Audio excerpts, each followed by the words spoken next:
Hi guys, welcome back to my channel. My name is Kia, and on my channel I talk about enjoying nice things without finding your identity in them. So in today's video, I'm going to be talking about my No Buy July and why I'm going to be embarking on something that I like to call No Buy July.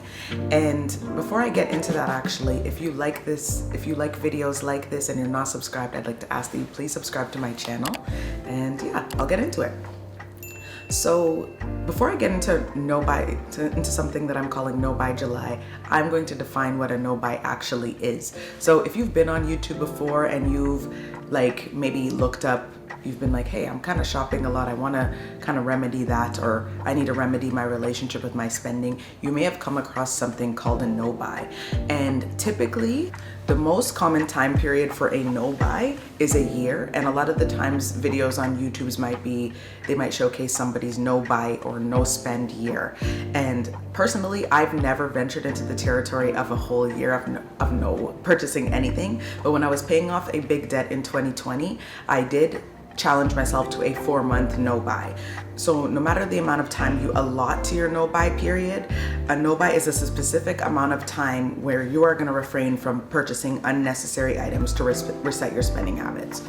So the typical rules for a no buy differ because everyone's consumeristic needs are going to differ depending on their lifestyle and necessities. However, there are some general rules that people typically will refrain from in no buys, and it's anything that isn't a necessity. So something that would count as a necessity is, of course, food, consumable goods, think of like toiletries and stuff like that. Replacement items, I put an asterisk beside that because that's actually something that I've included in my personal no buy, and I'll get to that later. But and experiences and vacations. So less purchasing stuff essentially, and more saving your money or spending it on experiences. And general things that people will not buy during a no buy period are like things like gifts. That one's kind of weird to me, but like gifts, clothing and decor, books, or like dining out. For myself personally, this no buy, I am allowing myself to purchase gifts because one of my challenges with this is to be more generous, and also dining out in moderation. In moderation though, not like a multiple times a week thing, but like in moderation. What I'm not allowing myself to buy is clothing and replacement items, and fast food. So dining out may be like you're meeting up with a group of friends and you go and have like a sit down meal somewhere, but I'm gonna be more intentional about cooking at home instead of buying fast food. So there are a few benefits that come from a no buy, and the first one being that when you limit your spending, you are able to save your money, and there's really not much more to elaborate on that. So when you're like, as I'm spending less, I'm giving myself the ability to save for the future, or save for something that's more fulfilling than that impulse purchase that I might see when I'm walking through the mall, or like even just saving for an opportunity to be generous to somebody else other than myself. Another benefit of a no buy is a consumeristic reset. So just being more conscious and intentional about the purchases that I'm making, and also resetting my relationship with material things, not looking at the attainment of material things to give me my identity and my worthiness, like resetting the fact that I can very much go without buying these things and still be worthy because we shouldn't be finding our identity in things that can fade away and burn up anyways. The third benefit of a no buy is more time for the things that matter. So spending less time searching for the next thing to buy, scrolling through a store's website, just like constantly looking for something new, like using my boredom, leveraging my boredom better essentially. So instead of in my downtime using it to, oh, what is this favorite store selling right now? Oh, what's happening at this Essence sale right now? Like actually spending my time less drowned out by stuff and the attainment of stuff, and more time spent in quality time. So that is that, and I think that one's like one of the most important ones for me, because I definitely can get in the habit of like scrolling on like a favorite store and looking for something new, like constantly looking for something new to distract myself during boredom. So yeah, those are the 3 benefits to a no buy that I've witnessed for myself and just in general. So why am I having a no buy July? Why did I challenge myself to this? I mean, at this point when this video comes out, it's probably going to be mid-July. So I've already been doing this for the first half of the month. But why I challenge myself to a no buy July is because I got engaged in December of 2022 and I got married in June of 2023. So you can imagine that period, that 6-month period, I was spending, like there was a lot of spending going on. And obviously like I'm spending for a wedding and like that celebration and things that have to do with that. So it's somewhat of a necessity. And I was also like super intentional on the things that I was buying, like whether it be being accessories for the wedding, things that I could wear again. And I'm actually gonna do a video on that, so stay tuned. But obviously with the wedding, there's things that you're gonna buy that you're never gonna use again, like florals dye, wedding dress, that's a one-time wear, like, you know what I mean? And those are things that are expensive.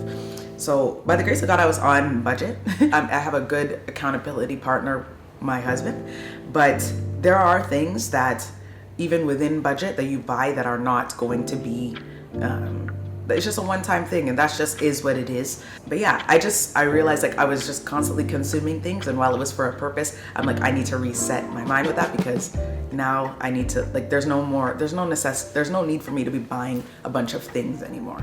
So now that the time of preparation for a wedding and marriage and all of those things are over, I wanted to take some time, just like a month, to intentionally reset my relationship with consumerism.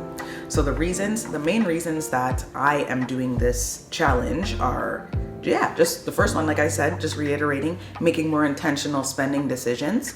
The second one is to grow in contentment with what I already have. So like I said, flex that creativity muscle with the things that I already have, growing contentment for the things that I already have, and not train myself to not like just be so hooked on getting like a dopamine rush of getting something new and then just like it becoming less exciting once I come across something new and shiny. Like I want to actually just cherish the things that I've already been blessed with.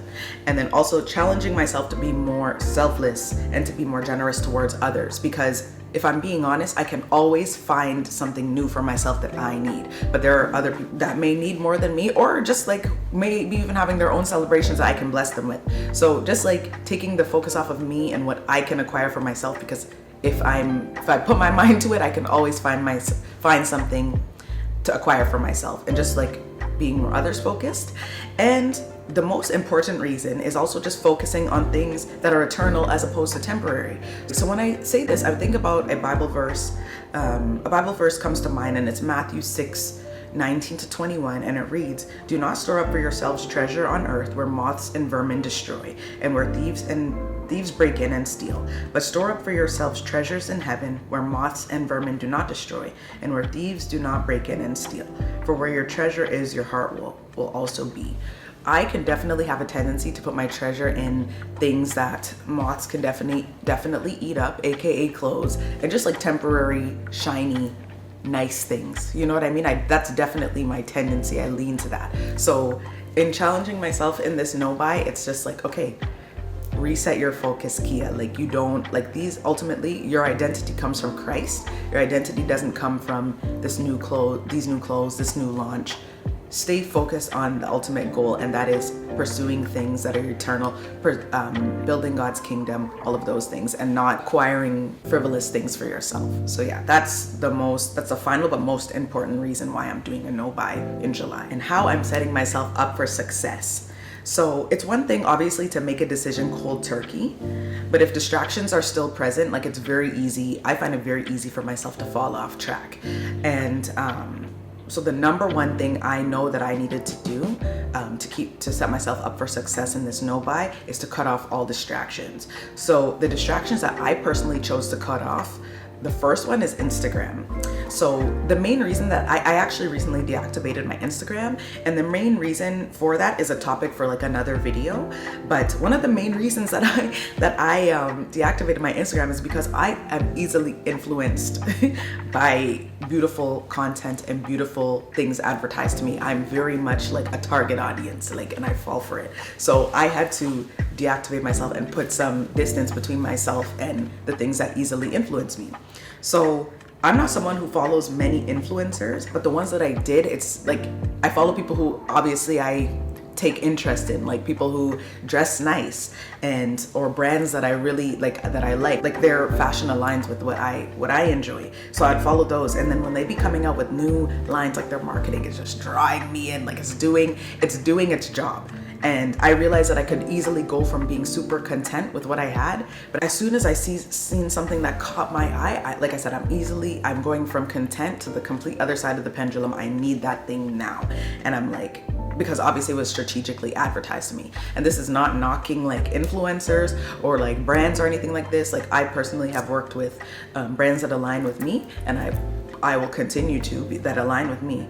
But like if you have a goal, you also have to set up boundaries for yourself. And I know this for myself. I have to set up boundaries for myself so that I'm not falling off track of my goals. My goal being a no buy for July. So one of the main reasons that I deactivated my Instagram was to cut off the distractions so that I could focus on this goal of like resetting my spending for this month and beyond. So because it's not just a month thing, like I'm doing this for the month, but it's to reset the relationship beyond as well. A second distraction that I had to cut off was window shopping, and that's both in person and online. So online first, because to be honest, even though I deactivated my Instagram, I'm definitely someone who could go like a few weeks without even opening the app, to be honest.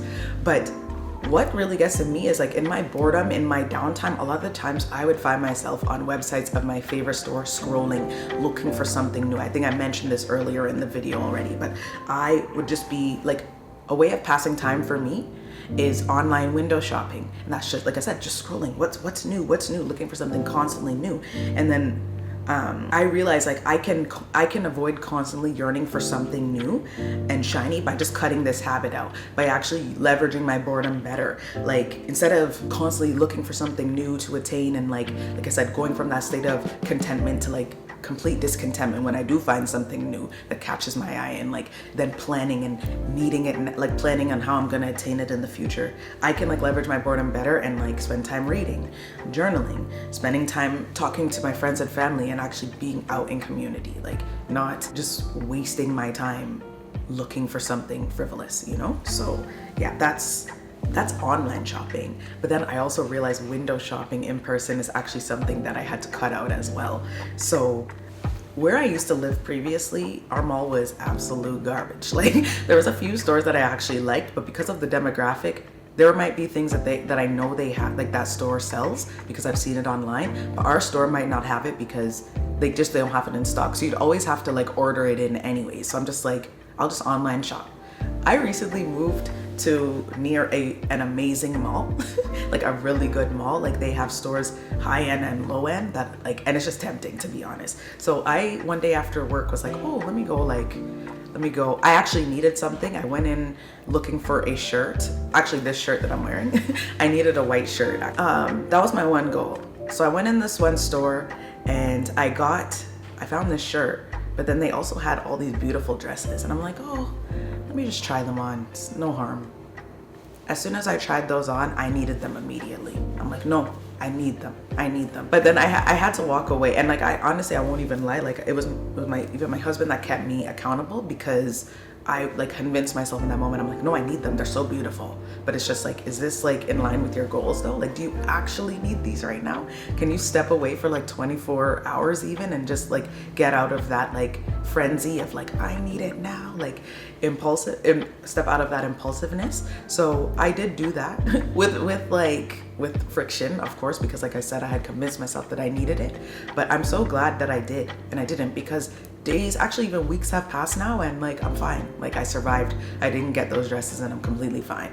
But moral of that story is I need to cut that distraction out as well. Like when you have a problem with shopping, or like you really, really enjoy shopping and you can make it your form of entertainment, if you are trying to reset your relationship with shopping, I thoroughly suggest eliminating window shopping of any kind. So like I said, and make it very intentional. If you need something, go to the store or look online and purchase the thing you actually need, and don't like waver from that. So yeah, the second distraction I'm cutting out is window shopping of any shape. Another thing that I'm doing is I'm reminding myself of my parameters. So I think I mentioned earlier that some no buys a lot of the time will allow for replacement items. That's something that I'm not allowing in this month of July. When I did a 4-month no buy before, a loophole that I found for myself was replacement items.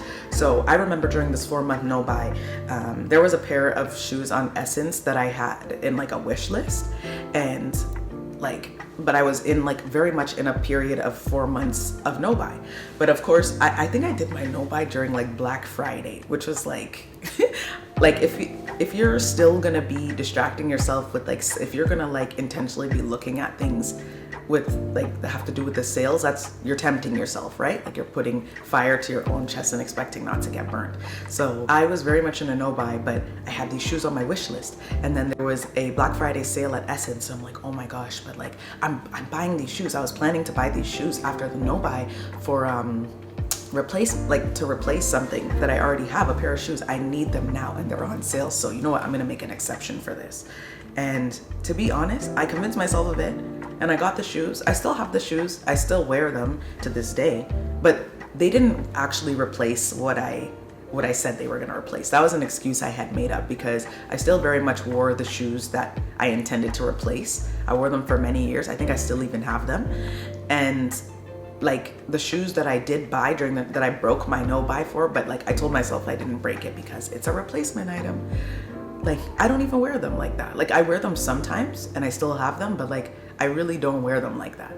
I still gravitated to the other shoes that I wanted to replace because they were more comfy ultimately. So all of that to say is like, you have to just go the extra mile to keep things out of sight and out of mind. Like if you're gonna try and remind yourself of your parameters, if you're gonna cut distractions out, like just go that extra mile of like not even distracting yourself with those sales and like to keep yourself successful on a no buy. That's what I realized I had to do for myself. And then also just reminding myself of my why. So a good way to lose track on your no buy is like when you lose track of your why, like the reason that you started, like the reason that you did this. So I will be reminding myself daily. Well, I have been, and like it's a daily thing because one day you might wake up and you're just like, no, but I really want this. Like I really want to do this. I really want to see what this store is selling today. Like it's like I said, it's a daily thing, but I have to remind myself daily of the reason I'm doing this and to thank God for all of the material and non-material things that He has already blessed me with. Like to grow in contentment. That is my why. So yeah, that's my why for this No Buy July. If you're watching this and you like are inspired to do your own no buy, let me know down below what you're gonna cut out for yourself, what you're gonna allow yourself to buy. And obviously this is called No Buy July because it's just in the month of July, but you can do this in December. You can challenge yourself in November when all those Black Friday sales are on, and do it in November, whatever month. If you see this and like you decide that you're gonna do this and it's in, I don't know, February, let me know down below what month you've decided to do this in. And yeah, thank you so much for watching this video. Like I said, if you like this video or videos like this, or you've seen other videos on my channel and you're not subscribed, I'd like to ask that you please subscribe, and I will see you in my next upload. Bye guys.